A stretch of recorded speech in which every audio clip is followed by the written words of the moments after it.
Assalamualaikum dear students, here is Kumail Haider and welcome to the octahedron chemistry classes। Previous lecture में बेटा हमने electrochemical series के बारे में डिस्कस किया था, जिसमें हमने इलेक्ट्रोड पोटेंशियल को भी डिस्कस किया और इलेक्ट्रोकेमिकल सीरीज क्या होता है इसको भी हमने डिस्कस किया था। आज का हमारा लेक्चर है बेटा एप्लीकेशंस ऑफ इलेक्ट्रोकेमिकल सीरीज। देखिए इलेक्ट्रोकेमिकल सीरीज की बहुत सारे एप्लीकेशंस है, दो तीन एप्लीकेशंस आपकी बुक में गिवन है, हम उसी को यहाँ पे डिस्कस करेंगे। कोशिश करेंगे इसको सिंपल से सिंपल करके आपको मैं समझा दूं, और मैंने नोट्स पहले ही यहाँ पे कंप्लीट करके मैंने यहाँ पे मेंशन कर दिया है ताकि आपको लिखने में आसानी हो, और इसका एक प्रॉपर नोट्स भी यहाँ पे मैंने तैयार कर दिया है। अब हम जरा लेक्चर को स्टार्ट करते हैं बेटा। Applications of the electrochemical series में जो पहली एप्लीकेशन है वो है एक्टिविटी सीरीज ऑफ मेटल या सिंपल एक्टिविटी ऑफ मेटल। देखिए एक्टिविटी ऑफ मेटल की अगर हम बात करें ना, या एक्टिविटी सीरीज ऑफ मेटल की अगर हम बात करें तो it is basically concern with the reactivity of the metal. ये मेटल की रिएक्टिविटी के साथ कंसर्न होती है। एक चीज आपने याद रखनी है, वो मेटल ज्यादा एक्टिव होगा जो ज्यादा रिएक्टिव होगा। ठीक है, मतलब जो ज्यादा रिएक्टिव है मेटल वही ज्यादा एक्टिव होगा, जो लेस रिएक्टिव होगा वो लेस एक्टिव होगा। तो बेटा यहाँ पे इलेक्ट्रोकेमिकल सीरीज के अंदर अगर हम देखें, हाइड्रोजन हमारा रेफरेंस है। हाइड्रोजन से ऊपर जो above the you can say hydrogen, या इलेक्ट्रोकेमिकल सीरीज में जो टॉप के मेंबर्स है उनकी अगर हम बात करें ना बेटा, तो उनकी स्टैंडर्ड रिडक्शन पोटेंशियल की वैल्यू कम होती है। जब उनकी स्टैंडर्ड रिडक्शन पोटेंशियल की वैल्यू कम होगी तो बेटा याद रखिएगा वो आसानी से इलेक्ट्रॉन लॉस कर सकता है।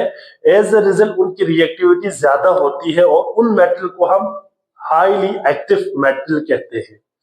और जो बिलो द इलेक्ट्रोकेमिकल सीरीज होंगे, इलेक्ट्रोकेमिकल सीरीज में बिलो होंगे, ठीक है, वो तमाम मेटल्स की स्टैंडर्ड रिडक्शन पोटेंशियल की वैल्यू ज्यादा है, तो वो आसानी से इलेक्ट्रॉन लॉस नहीं करता। एज ए रिजल्ट उनकी रिएक्टिविटी क्या होती है बेटा, कम होती है, और वो लेस एक्टिव मेटल कहलाता है। तो हम जरा इसी को यहाँ पे डिस्कस करते हैं बेटा। देखिए एक्टिविटी ऑफ मेटल में अगर हम देखें तो metal above in electrochemical series, या सिंपल हम कह सकते हैं कि metal above in the series has lower reduction potential than the metal below. जो नीचे वाले हैं उनसे ऊपर वालों की स्टैंडर्ड रिडक्शन पोटेंशियल की वैल्यू क्या है बेटा, कम है। Therefore, the metals above has more ability to lose electron. इनकी इलेक्ट्रॉन लॉस करने की एबिलिटी ज्यादा होंगे। So the metal above is more active than the metal below. अगर हम इसकी एक एग्जांपल यहाँ पे कोट करें ना बेटा, for example, if we have a reaction between copper sulphate and zinc, मैं सिंपल रिएक्शन से इसको समझाता हूं बेटा। फॉर एग्जांपल ये देखिए, अगर हमारे पास जिंक मेटल है, इसको अगर आप कॉपर सल्फेट एक्वस सॉल्यूशन के अंदर डालें ना, तो यहां पे क्या होगा बेटा, they will undergo displacement reaction. यहां पे डिस्प्लेसमेंट रिएक्शन होगा और जिंक कॉपर को डिस्प्लेस कर देगा, ठीक है, और क्या बना देगा, जिंक सल्फेट बना देंगे बेटा, और साथ में क्या बनेगा, कॉपर बनेगा। अब चूंकि यहाँ पे कॉपर की देखे ऑक्सीडेशन स्टेट +2 था, यहाँ पे 0 हो गया है। इसका मतलब है कि कॉपर रिड्यूस्ड हो चुका है, ठीक है, और जिंक ऑक्सीडाइज हो चुका है। और अगर आप इसके बरक्स अगर आप ऐसा करें, अगर आप यही रिएक्शन इस तरह से करें कि कॉपर को जिंक सल्फेट सोल्यूशन के अंदर डाल दें, ठीक है, अगर आपके पास जिंक सल्फेट सोल्यूशन है और आपने उसके अंदर कॉपर के कुछ पीसेस डाल दिया, तो बेटा याद रखिएगा नो रिएक्शन, यहाँ पे रिएक्शन नहीं होगा, यहाँ पे रिएक्शन नहीं होगा। अब यहाँ पे रिएक्शन क्यों नहीं हो रहा, इट इज बिकॉज कि कॉपर जिंक को डिस्प्लेस नहीं कर सकता। अब इस बात को इसके साथ जोड़ दो जरा आप, देखिए जिंक और कॉपर को अगर आप देखिए तो जिंक जो है वो कॉपर से ऊपर है इलेक्ट्रोकेमिकल सीरीज के अंदर, तो उसकी रिडक्शन पोटेंशियल की वैल्यू कम है, ठीक है, तो ये आसानी से इलेक्ट्रॉन लॉस कर सकता है, खुद ऑक्सीडाइज हो सकता है। जब खुद ऑक्सीडाइज हो सकता है तो ये मोर एक्टिव होगा, ठीक है, जबकि कॉपर जिंक की निस्बत क्या है, लेस एक्टिव है। इसलिए कॉपर जिंक को डिस्प्लेस नहीं कर सकता, लेकिन जिंक कॉपर को डिस्प्लेस कर सकता है। तो ये एक जो पहली एप्लीकेशन थी बेटा, activity series of the metal. Second है बेटा prediction of anode and cathode in the galvanic cell. देखिए हमारे पास जो गैल्वेनिक सेल है उसमें एनोड और कैथोड, हमने डिटेल में इन चीजों को हमने प्रीवियस लेक्चर्स के अंदर पढ़ा है। अगर आपने नहीं सुना तो बेटा वो लेक्चर्स देखें, आपको वहां पर क्लियरली समझ आएगा कि गैल्वेनिक सेल क्या है, इलेक्ट्रोलाइटिक सेल क्या है, इनको हमने बहुत डिटेल में पढ़ा है। अब इलेक्ट्रोकेमिकल सीरीज के जरिए हम ये भी प्रिडिक्शन कर सकते हैं कि भाई कौन सा इलेक्ट्रोड एनोड के तौर पे काम करेगा और कौन सा कैथोड के तौर पे काम करेगा।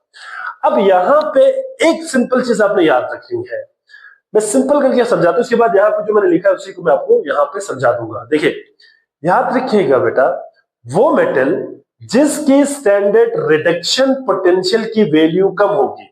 अच्छा यहां पे मैं बार बार स्टैंडर्ड रिडक्शन का नाम इसलिए ले रहा हूं, देखिए स्टैंडर्ड ऑक्सीडेशन पोटेंशियल भी तो होता है, लेकिन स्टैंडर्ड रिडक्शन पोटेंशियल का ही नाम मैं इसलिए ले रहा हूं क्योंकि इलेक्ट्रोकेमिकल सीरीज के अंदर एलिमेंट्स को अरेंज किया हुआ है on the basis of their increasing order of standard reduction potential. और दूसरी बात, IUPAC international union of pure and applied chemistry, जिसको हम आईपेक बोलते हैं, ये रिकमेंड करती है स्टैंडर्ड रिडक्शन पोटेंशियल को, तो हम उसी को फॉलो करना है। तो मैं बार बार स्टैंडर्ड रिडक्शन पोटेंशियल की मैं बात करूंगा। देखिए जब भी स्टैंडर्ड रिडक्शन पोटेंशियल की बात होगी ना बेटा, उसका अपोजिट स्टैंडर्ड ऑक्सीडेशन पोटेंशियल है, ठीक है, साइन उसका उलट हो जाता है।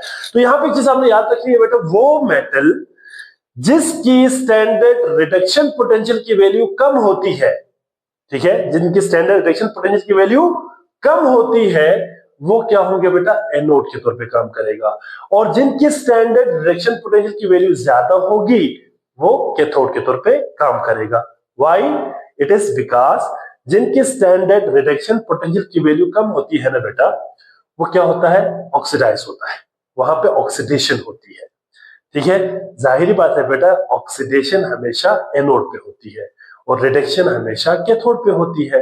तो याद रखिएगा, वो मेटल जिनकी स्टैंडर्ड रिडक्शन पोटेंशियल की वैल्यू कम होती है ना बेटा, जिनकी वैल्यू कम होती है वो एनोड के तौर पे काम करेगा और जिनकी ज्यादा होती है वो कैथोड के तौर पे काम करेगा। तो इसी को भी हम यहाँ पे डिस्कस करते हैं।